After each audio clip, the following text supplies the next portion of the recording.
For all you young bucks out there, you probably don't even know who this is. You probably didn't even know she was the ninth wonder of the world. Nah, cause Andre the Giant was the eighth wonder in the world. She was the ninth. Nah, they'll get it in a minute, folks. They'll get it in a minute. I don't know why the hell he was talking to me. Before we start right here, let's take you all the way back to the beginning. December 27th, 1969, in Rochester, New York, a queen was born. But she ain't go by the name of CHYNA. Her name was Jonah Laura. Jonah was born in a household with her mama and her daddy, and she had two sisters. Now, when she was young, she had an eating disorder, but her mama thought she was on drugs and tried to send her to a rehab. What type time is her mama on? Now, by the age of 4 years old, her mama and her daddy ended up getting a divorce. You know how that go. So Jonah decided, you know what? I'm going to go stay with my daddy. And they would travel state to state, country to country. Hell, even damn near went to Spain, you feel me? Now, Laura started lifting weights, you know what I'm saying? She got into bodybuilding. And she had a tumor in her body and didn't even realize it because her abdominal muscles was so big, folks. It was one of them type of scares that was like, you sure she got a tumor? Now, once she got this tumor removed, she continued to bodybuild. I'm talking about her muscles was immaculate. But she really wanted to be an FBI, folks. But that didn't happen. See, in 1992, Laura went to the University of Tampa and she would join the Reserve Officers Training Corps. And then eventually she would go to the Peace Corps. Now, after college, she had a lot of jobs just to try to bring some type of income in. I'm talking, she was a security guard at the strip club. She was a belly dancer. She was a cocktail waitress. And she used to sell pages. That's why she was the ninth wonder, folks. But one thing she had to fall back on was bodybuilding. Hell, she even had went to the regionals in New York in 1996, you feel me? Listen to me. This woman was fit. But they were doing her so dirty because they felt like, oh, no, you way too big, you know what I'm saying? So we just gonna stick with the petite women and we just gonna put you in last place. You don't want to anger her. She'll fuck around and jump across the table on your ass. Now, here's the crazy part. In 1995, when she started wrestling, they was looking at her like, you don't really fit the build of the women. So she went under the name of Jonah Lee and impersonated a man, but she was really a woman, and she wrestled like that. Come on now. At first, she wasn't really rocking with the wrestling, but then after a while, you know, it became like, she got some talent on her, boy. The size of this woman right here it's different. And of course, it caught the eyes of Triple H and the Heartbreak Kid, Shawn Michaels. Now, she would come in as the bodyguard, right? Now, you already got to know something. For a woman to be your bodyguard, and she built just like you, will bring eyes to what you are doing.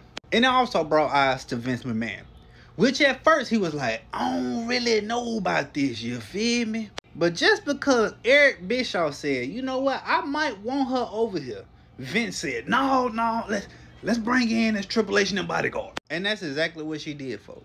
She was one of the founding members of D-Generation X.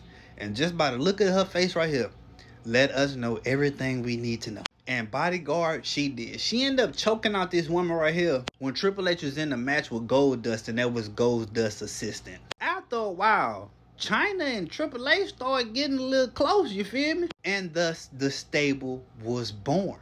Her as the bodyguard. And if you didn't play by the rules, just know, she was gonna get you up out of there one way or another. For real. There was just one of them times where Raw was Raw. You feel me? Come on, man. Like, who don't remember this, folks? Now, I know y'all was thinking, well, Keith said Andre the Giant was the 8th wonder of the world and CHYNA was the 9th. He was, folks. Like, for real. Now, at one point in time, before he was Mark Henry, it was like chocolate something. I don't know. Anyway, before he was Mark Henry, they was trying to push him and her into a relationship. She was not having that shit. She was telling them like, look, bro, I'm not really with that shit, bro. Y'all tripped out. I got a man, you feel me? And they would run through shit like no other. Okay, let's just get this clear. Her and Triple H was really a power couple, folks. And she actually went against men. Because CHYNA was throwing motherfuckers over the top rope like they was a slice of bread, bit. And that right there got her invitation to the Royal Rumble. She came in as 30th. And then Stone Cold threw her ass over the top rope. Also, too, around this time, they was like, you know what? We gonna make her turn heel and turn on Triple H. So that's what she did. But then Triple H turned heel. They got back together and said, you know what? We gonna do this the right way, CHYNA. For real, for real. Now, SummerSlam for the championship. CHYNA versus Stone Cold. We was all like, oh shit, wait a minute. CHYNA versus Stone Cold? This?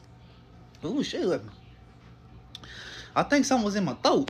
That did not happen. That did not happen. What happened was they were like, look, we thought about it, but you know, like, no, that's not gonna happen. But what did happen was they was like, you can go against Jeff Jarrett for the Intercontinental Championship belt. And there it was. CHYNA versus Jeff Jarrett for the Intercontinental Championship belt. Let's see how this one went. And there you go. CHYNA beat Jeff Jarrett, took the belt, and she held that motherfucker up high. And also a side note, CHYNA is the only woman ever in WWE history to win the Intercontinental Championship belt. Ninth wonder, folks. Well, then by like 2 weeks later, Chris Jericho came and then he beat her for the belt.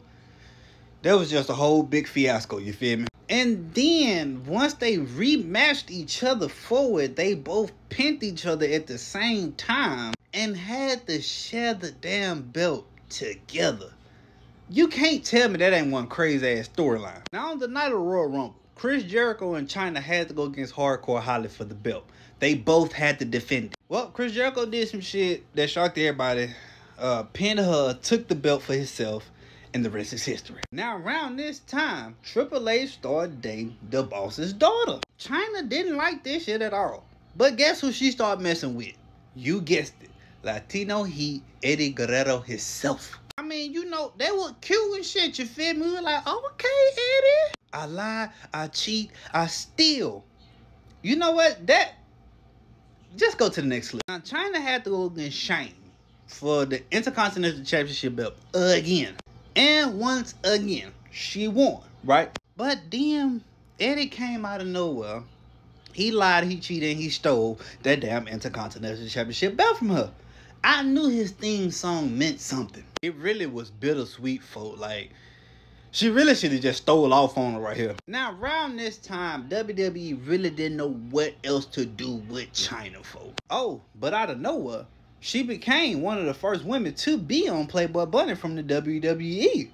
I don't know why they had a hair blocking her muscles, but they did. And in comes Ivory. So they was like, you know what? The women's championship belt, Ivory versus CHYNA. Let's do it. Now, right here, she had hit like this little cartwheel and tried to do like this boom, like with her elbow and shit, and end up getting hurt. And she got pinned. 1, 2, 3. Well, Jerry the King Lawler had to come to the ring to make the shit look real. You know, he checking up on her. Boy, they storylines was ooh-wee, huh? Well, her and Ivory had a rematch, and she tore her ass up. I'm just keeping it a beam. But it wouldn't last long, though. Because, see, when other people have power over you, and I do mean these motherfuckers right here, they was like, yeah, we ain't got no more work for you, though, so you might have to retire. So she went to Japan for a little bit, you know, started wrestling out there. But it really wasn't panning out like that. You feel me? So CHYNA had to figure out what she was going to do next. Now, she started starring in TV shows, cartoons. But that main thing she was doing, she had got on another cover of that Playboy magazine. This right here will open up doors for her. I'm talking big doors. Because she got into the adult entertainment industry. Y'all know how that go. Now, while she was in the adult entertainment industry, try to say that 3 times real fast. Adult entertainment industry, adult entertainment industry. She ended up getting with one of her old stablemates, X-Pac. And they would, you know, grow together. They loved each other, folk. But in 2016, a queen died. See, they was trying to blackball her up out the WWE because she was doing, you know, adult things. CHYNA was a representation of women to let everybody know that whatever you want to do in life, you can do it and you can be great. You can't kill a legend, and a legend lives on. The 9th wonder, CHYNA. If y'all like this type of content, man, get in my comment section and let me know. I'm going to continue to do me. I'm going to continue to do Key. I'm just keeping it a beam.